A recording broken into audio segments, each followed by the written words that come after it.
क्या आपको कभी लगा है कि जिंदगी ने आपके साथ अन्याय किया है?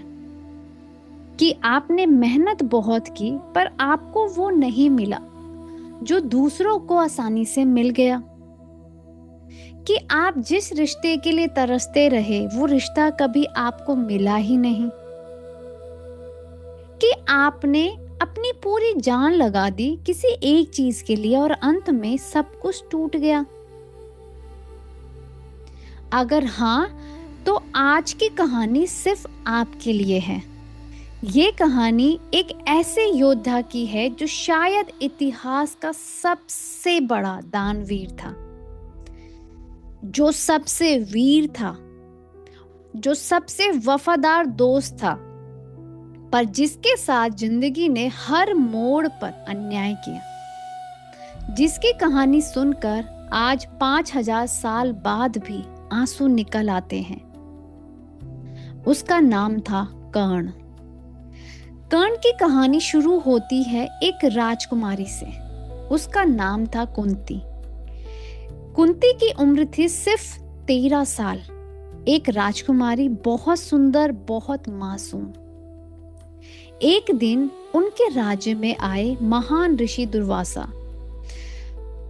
दुर्वासा अपने क्रोध के लिए प्रसिद्ध थे, पर कुंती ने इतनी सेवा की उनकी, इतने भाव से कि दुर्वासा प्रसन्न हो गए।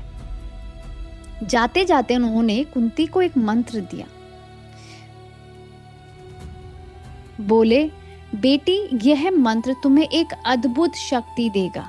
तुम जिस भी देवता को इस मंत्र से बुलाओगी वो प्रकट होंगे और तुम्हें एक तेजस्वी पुत्र देंगे। कुंती ने ये मंत्र ले लिया, पर वो तो बच्ची थी, उसे इस मंत्र की शक्ति का अंदाजा भी नहीं था। एक दिन कुंती ने मंत्र का जाप किया और सूर्यदेव को बुला लिया। सूर्यदेव प्रकट हुए। कुंती डर गई। उसने कहा, नहीं देव, यह तो बस एक खेल था, आप वापस जाइए। पर सूर्यदेव ने कहा, बेटी, मंत्र की शक्ति वापस नहीं आती, तुम्हें मेरा पुत्र मिलना ही है। और कुंती को एक तेजस्वी पुत्र दे दिया। एक ऐसा पुत्र जो जन्म से ही कवच और कुंडल पहने हुए था, जिसका शरीर सूर्य के तेज से दमक रहा था, चमक रहा था। लेकिन कुंती एक अविवाहित राजकुमारी, अगर लोगों को पता चले तो उसकी इज्जत, उसके परिवार का सम्मान, सब कुछ मिट्टी में मिल जाएगा। तो कुंती ने वो किया जो शायद उसकी जिंदगी का सबसे बड़ा पाप था। उसने अपने नवजात बेटे को एक टोकरी में रखा, टोकरी को नदी में बहा दिया और रोते हुए अपने महल में लौट गई। तो सबसे पहले जो भी मुझे सुन रहे हैं, ये कर्ण का पहला अन्याय था जो उनके साथ हुआ था। जन्म लेने से पहले ही उनकी माँ ने उसे छोड़ दिया। अब उनका उनके साथ जो दूसरा अन्याय हुआ, टोकरी नदी में बहती रही, बहुत दूर तक बहती रही, पर एक जगह एक सारथी ने उसे देखा। उसका नाम था अधिरथ और उसकी पत्नी का नाम था राधा। राधा और अधिरथ की कोई संतान नहीं थी। उन्होंने वो टोकरी उठाई, अंदर देखा एक सुंदर सा बच्चा, कवच कुंडल पहने हुए। राधा ने उसे गोद में उठाया और रोते हुए कहा, यह तो मेरा बेटा है, ईश्वर ने मुझे दे दिया। और राधा अधिरथ ने उस बच्चे का पालन पोषण शुरू कर दिया। उसका नाम रखा कर्ण। कर्ण बड़ा हुआ प्यार से, पर एक सारथी के घर में। जैसे बड़ा हुआ, उसे एक अद्भुत प्रतिभा दिखाई देने लगी। वो धनुर्विद्या में अति प्रवीण था, बहुत तेज था। वो शस्त्र चलाने में किसी भी राजकुमार से कम नहीं था। पर समाज ने उसे एक नाम दे दिया, सूत पुत्र, मतलब सारथी का बेटा। और उस जमाने में सारथी बहुत छोटी जाति के माने जाते थे। कर्ण ने जब भी कुछ करना चाहा, समाज ने उसे रोका। तू तो सारथी का बेटा है, तू क्या करेगा? कर्ण द्रोणाचार्य के पास गए धनुर्विद्या सीखने। द्रोणा ने मना कर दिया, बोले मैं सिर्फ क्षत्रियों को सिखाता हूँ, तुम तो सूत पुत्र हो, तुम तो सारथी के बेटे हो, मैं तुम्हें नहीं सिखा सकता। कर्ण भगवान परशुराम के पास गए झूठ बोलकर कि वो ब्राह्मण हैं। परशुराम ने उसे सिखाया, पर जब सच पता चला तो परशुराम ने उसे श्राप दे दिया, तेरा ज्ञान सबसे जरूरी पल में तुझे याद ही नहीं रहेगा। एंड कर्ण ने एक दिन रास्ते में एक ब्राह्मण की गाय को गलती से मार दिया। ब्राह्मण ने श्राप दिया, जिस तरह तूने मेरी गाय को बेबसी से मारा है, उसी तरह एक दिन तेरे साथ भी ऐसा होगा। तेरे रथ का पहिया धरती में फंस जाएगा और तू बेबस हो जाएगा। अब समझिए, कर्ण ने जन्म से ही दर्द देखा। माँ ने छोड़ दिया, समाज ने उनका तिरस्कार किया, गुरुओं ने अस्वीकार किया, श्राप मिले, पर कर्ण ने हार नहीं माना। एक दिन हस्तिनापुर में एक प्रदर्शन हुआ। सारे पांडव और कौरव अपनी विद्या दिखा रहे थे। अर्जुन ने अपनी धनुर्विद्या दिखाई, सब चकित रह गए। तभी उस सभा में एक नौजवान आया, तेजस्वी, सुंदर, कवच कुंडल पहने हुए। उसने अर्जुन को चुनौती दी, मैं तुझसे प्रतिस्पर्धा करना चाहता हूँ। सब हैरान, सब शॉक हो गए कि ये मुझसे कंपटीशन करना चाहता है। पर कृपाचार्य ने कहा, रुक, पहले बता तू किस वंश का है, किसका पुत्र है। अब कर्ण बिल्कुल चुप। वो जानता था सूत पुत्र सुनते ही सब उसे सभा से बाहर निकाल देंगे। उस सबसे शर्मनाक पल में सभी के सामने एक आदमी खड़ा हुआ, दुर्योधन। दुर्योधन ने कहा, क्षत्रिय वो होता है जो वीर हो, और इस वीर को मैं अंग देश का राजा घोषित करता हूँ। अब यह राजा है। और कर्ण के आंसू निकल गए। अपनी जिंदगी में पहली बार किसी ने उसे सम्मान दिया था, किसी ने उसे पहचान दी थी, किसी ने उसे अपना दोस्त माना था। और उसी पल कर्ण ने वादा किया, दुर्योधन, मेरी जान आज से तुम्हारी, मैं हमेशा तुम्हारे साथ रहूंगा, चाहे रास्ता सही हो या गलत, मैं तुम्हारा साथ कभी नहीं छोड़ूंगा। तो समझिए कर्ण का दर्द। पूरी जिंदगी जिसे अस्वीकार मिला, उसे पहली बार एक आदमी ने अपना माना। क्या आप उसे गलत कह सकते हैं? क्या आप उसकी लॉयल्टी को जज कर सकते हैं? समय बीता, महाभारत का युद्ध आ खड़ा हुआ। युद्ध से कुछ दिन पहले कर्ण की जिंदगी में दो ऐसी मुलाकातें हुई जो उसकी आखिरी सुख की चिता थी। कृष्ण कर्ण के पास गए अकेले। कृष्ण ने कहा, कर्ण, मुझे तुझे एक सच बताना है। तू सूत पुत्र नहीं है, तू कुंती का पुत्र है। तू पांडवों का बड़ा भाई है।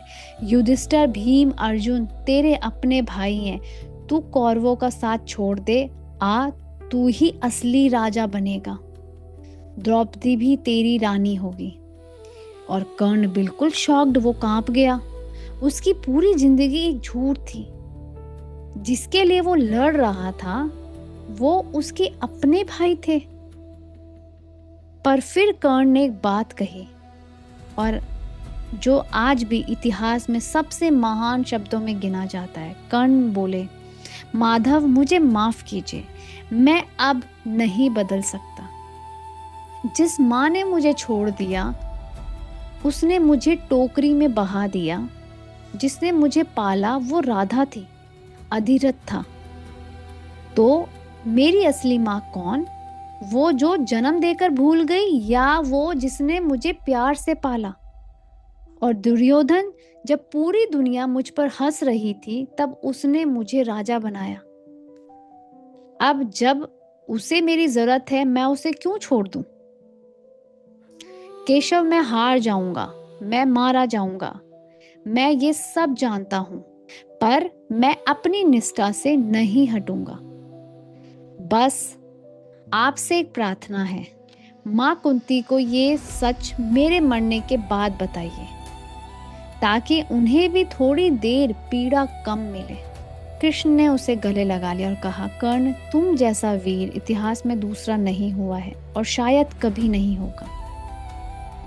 युद्ध से एक दिन पहले कुंती कर्ण के पास आई, रोते हुए कहा, बेटा, मैं तुम्हारी माँ हूँ, मुझे माफ कर दो। मेरी एक प्रार्थना है, मेरे 5 बेटों को मत मारना। कर्ण ने माँ का दर्द देखा और उसे गले लगा लिया। बोला, माँ, आप पहले मुझे माँ बोलकर पुकारती तो मेरी जिंदगी ऐसी नहीं होती।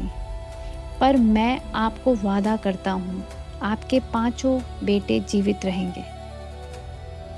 पर एक शर्त है, अर्जुन या मैं, दोनों में से एक जरूर मरेगा। बाकी 4 पांडवों को मैं नहीं मारूंगा। तो आपके पास हमेशा 5 बेटे रहेंगे। अब आप सुनिए, एक माँ अपने जिस बेटे को बचपन में फेंक चुकी थी, आज उससे जिंदगी मांग रही थी और उस बेटे ने हाँ कह दिया, बिना शिकायत के, बिना गुस्से के, बस माँ का दिल रखने के लिए।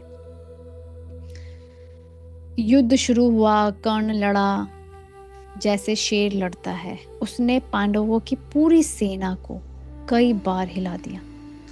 और फिर वो दिन आया जब कर्ण और अर्जुन आमने सामने आए, 2 भाई, एक जिसे जन्म से सब कुछ मिला, दूसरा जिसे जन्म से सब कुछ छीन लिया गया। लड़ाई शुरू हुई।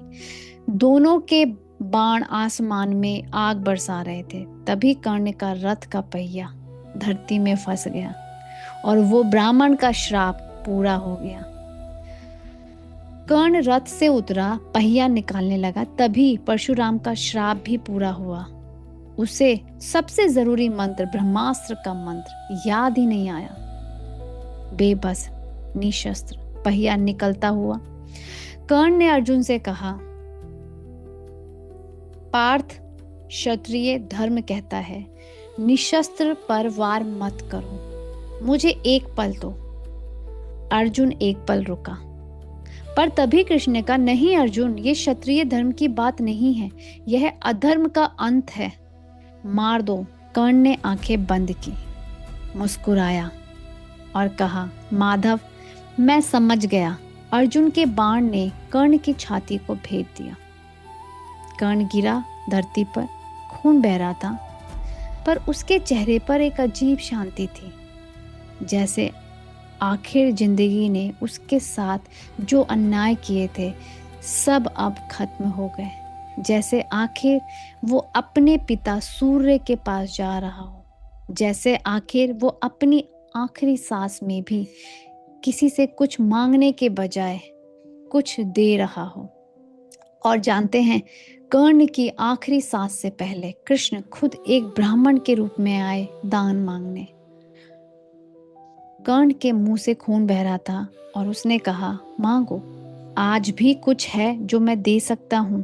ब्राह्मण ने कहा, तेरा सब कुछ। कर्ण ने अपने सोने के दांत पत्थर से तोड़ा, खून से धोया और कहा, लीजिए। कृष्ण के आंसू निकल गए और उन्होंने अपना असली रूप दिखाया। बोले, कर्ण, मांग, तुझे जो चाहिए मांग, मैं तुझे सब दूंगा। कर्ण ने आखिरी सांस ली और मुस्कुराया और कहा, माधव, बस एक प्रार्थना है, अगले जन्म में मुझे फिर माँ मिले और इस बार माँ मुझे ना छोड़े। और कर्ण की आंखें हमेशा के लिए बंद हो गई। कर्ण की कहानी सिर्फ एक कहानी नहीं है, यह हम सबकी कहानी है।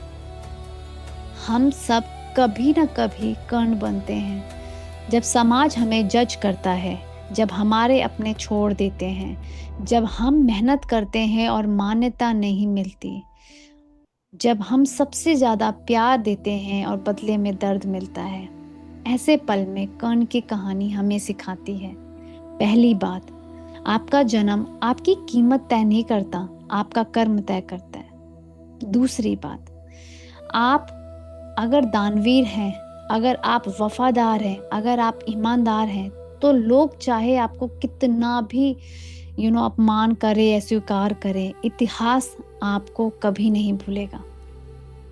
तीसरी बात, जिंदगी में अन्याय होते रहेंगे, पर आपकी असली शक्ति उन अन्यायों का जवाब अपनी गरिमा से देने में है, शिकायत में नहीं। चौथी बात, कर्ण कौरवों के साथ था, पर वो खलनायक नहीं था। वो एक ऐसा नायक था जिसने अपनी निष्ठा को अपने धर्म से ऊपर रखा।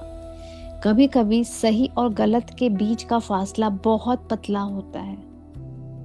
पांचवी बात, आखिर में कर्ण मरा नहीं, कर्ण अमर हो गया, क्योंकि उसकी आत्मा दानवीरता, मित्रता और वीरता का प्रतीक बन गया। आप भी कभी थक जाएं, कभी लगे कि जिंदगी ने मेरे साथ अन्याय किया है, तो कर्ण को याद कीजिए और याद रखिए, आपका दर्द, आपकी मेहनत, आपकी निष्ठा कभी बेकार नहीं जाती। भगवान सब देखते हैं। जय श्री कृष्णा। अगर कर्ण की ये कहानी आपके दिल तक पहुंची है तो 3 काम कीजिए। पहला, इस चैनल को सब्सक्राइब कीजिए। आने वाले वीडियो में हम महाभारत, रामायण के और भी रहस्यमयी और भूले हुए नायकों की कहानी सुनाएंगे। दूसरा, ये वीडियो उस व्यक्ति को भेजिए जो आज अपनी ज़िंदगी में बहुत अकेला महसूस कर रहा है और बहुत अन्याय झेल रहा है। तीसरा, कमेंट में लिखिए दानवीर कर्ण को प्रणाम, ताकि उसकी आत्मा को आज भी सम्मान मिले। मिलते हैं अगले वीडियो में, तब तक अपने धर्म पर डटे रहिए, कर्म करते रहिए, ईश्वर सब देख रहा है। जय श्री कृष्णा। हरे कृष्णा। जय श्री कृष्णा।